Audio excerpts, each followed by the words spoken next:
Good morning everyone. So today we will discuss the MCQs of 4th August, and for more information you can check out our description box.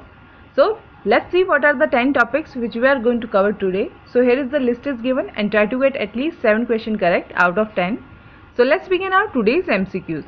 So question number 1 is with reference to International Covenant on Civil and Political Rights, and the correct option here is C. That means both the given statements are correct. It commits its party to respect the civil and political right of individual is correct, and India is a party of this international covenant is also correct. So it is basically a multilateral treaty जो कि adopt की गई थी by UN General Assembly Resolution in 1976, और ये commit करती है कि इसके जो पार्टीज हैं वो रिस्पेक्ट करेंगे सिविल और political right of individuals, and क्योंकि ये राइट से रिलेटेड है इसलिए इसको मॉनिटर करती है UN human rights committee, and it is a part of international bill of human rights and universal declaration of human rights, और इंडिया इसकी पार्टी है यानी साइन भी किया है और रेटिफाई भी किया है.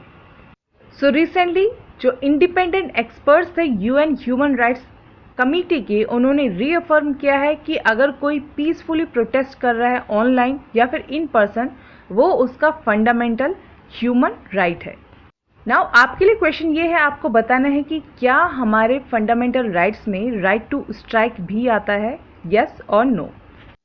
Now question number 2 is with reference to aerial seeding, and the correct option here is A. That means the seed balls are sprayed using low flying aerial devices is correct, but second, that means the technique requires prior plugging and digging holes in soil is incorrect. So इस technique के लिए ऐसी कोई ज़रूरी नहीं है कि plugging और डिगिंग हो सॉइल की, और ये एक तरीके की प्लांटेशन टेक्निक है जहाँ पे सीड बॉल्स जो हैं वो स्प्रे किए जाते हैं ऑन ग्राउंड, और ये स्प्रे किए जाते हैं with the help of low flying aerial devices, जिसके अंदर प्लेन्स भी हो सकते हैं, हेलीकॉप्टर्स भी या फिर ड्रोन्स भी. सो इन सीड पैलेट्स के ऊपर एक तरीके की कोटिंग होती है जो प्रोवाइड करती है एक तरीके का वेट उनको, ताकि जब वो ड्रॉप किए जाते हैं तो वो विंड के थ्रू डिस्पर्स ना हो जाएं, वो एक डिजायरेबल जो लोकेशन है वहीं पे ही जाके ड्रॉप हो, as you can see in the picture. Now question number 3 is with reference to Pratihara empire, and the correct option here is A. That means the Pratihara empire ruled northern India from mid 8th century till 11th century is correct, but their architecture belongs to the Vesara style of architecture is incorrect. क्योंकि इनका जो architecture है वो belong करता है नगारा style, जो कि मेनली नर्दर्न इंडिया में पाई जाती है.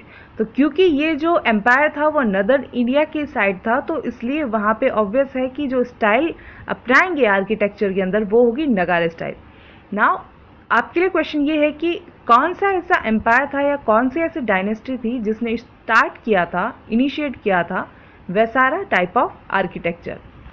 और Vesara type of architecture is the type of mixture of Nagara and Dravida style. Now question number 4 is the Natesha icon recently in news belongs to which of the following styles of architecture, and the correct option is C. That means Pratihara. So जो Natesha icon है वो एक sandstone figure है जो कि originally belong करता था या फिर जो ओरिजिनली पाया गया था घटेश्वर टेम्पल, जो कि बरौली राजस्थान के अंदर है, एंड ये डिपिक्ट करता है लॉर्ड शिवा को along with Nandi, and common sandstones इस आइडल्स के लिए यूज में लिए गए हैं.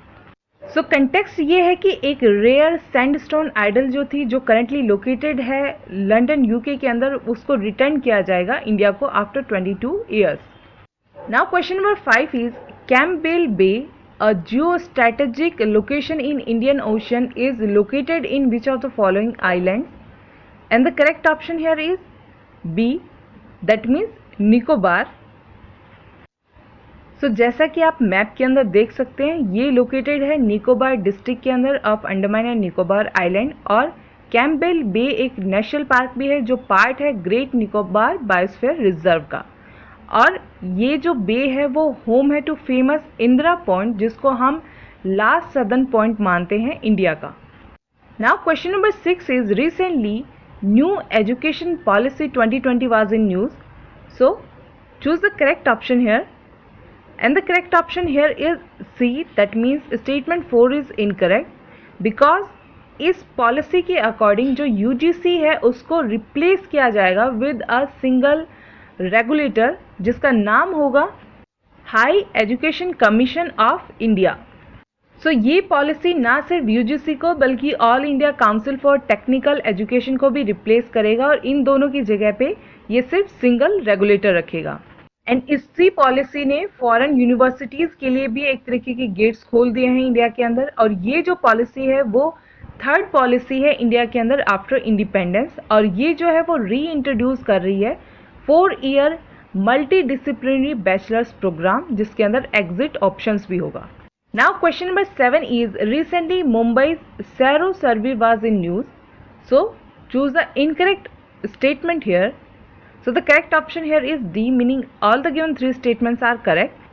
So इस सैरो सर्वे के अकॉर्डिंग जो लोग स्लम्स में रहते थे यानी जो पेशेंट्स थे कोविड-19 के जो स्लम्स में रहते थे उनके अंदर सैरो प्रिवलेंस जो है वो ज़्यादा पाई गई है compare to non slum areas. That means उनके अंदर जो एंटीबॉडीज जनरेट हुई हैं वो ज़्यादा है स्लम्स के पेशेंट्स के अंदर compare to non slum areas. So ये कहीं ना कहीं इंडिकेट करता है कि जो स्लम ड्वेलर्स हैं वो क्लोज हैं टू द हर्ड इम्यूनिटी, और इसको हम काफ़ी बार डिस्कस कर चुके हैं। एंड इसी के अंदर ये भी शो किया गया है जो एसिम्टोमेटिक केसेस हैं कोविड-19 के वो जो एक्सपेक्ट किया जा रहा है उससे हायर हो सकते हैं। सो जहाँ जो मुंबई का ये जो सर्वे है जो दिखा रहा है कि अराउंड 40.5% जो पीपल हैं वो पाए गए हैं सेरो प्रिवलेंस यानी उनके अंदर एंटीबॉडीज इतने परसेंटेज तक है, जबकि सर्वे जब ये हुआ था स्पेन के अंदर तो वहाँ पे सिर्फ 5% सेरो प्रिवलेंस मानी गई थी। Now question number 8 is national common mobility card sometime in news, so choose the correct option here, and the correct option here is C, meaning both the given statements are correct. So ये एक inter operable transport card है और इसको initiate किया गया है ministry of house and urban affairs के द्वारा। तो मिनिस्ट्री याद रखिए काफ़ी कंफ्यूजिंग हो सकती है, एंड ये लॉन्च की गई थी इन 2019 एंड इसको इनेबल किया गया है through RuPay card mechanism. Now question number 9 is Chenchu tribe belongs to which of the following states, and the correct option is it is B, that means in Andhra Pradesh. So ये एक scheduled tribe है जो कि Andhra Pradesh, Telangana, Karnataka and Orissa के अंदर पाई जाती है, and ये एक एब ओरिजिनल ट्राइब है जो ट्रेडिशनल तरीके से हंटिंग और गैदरिंग पे डिपेंडेंट है, और इनका सिंबॉलिक फीचर ये है कि ये रिलेशनशिप अच्छे बनाते हैं नॉन ट्राइब पीपल्स के साथ में जो कि नॉर्मली ट्राइब्स के अंदर नहीं पाया जाता। Now question number 10 is which of the following is the largest tiger reserve of India, and the correct option is D, that means Nagarjuna Sagar Srisailam tiger reserve. यहाँ कुछ जगह पे आप कंफ्यूज कर सकते हैं अमराबाद टाइगर रिजर्व से, क्योंकि नेट पे भी आपको ये चीज़ मिल जाएगी, बट सेपरेशन के बाद भी ये जो नागार्जुन सागर टाइगर रिजर्व है ये अभी भी लार्जेस्ट है इंडिया के अंदर as a tiger reserve. So it is not Amrabad. So that's all in our today's MCQs. If you want to contact us, these are the details. Also subscribe our channel and press the bell icon to get the latest update of the videos. So stay safe, stay healthy, have a nice day and thank you.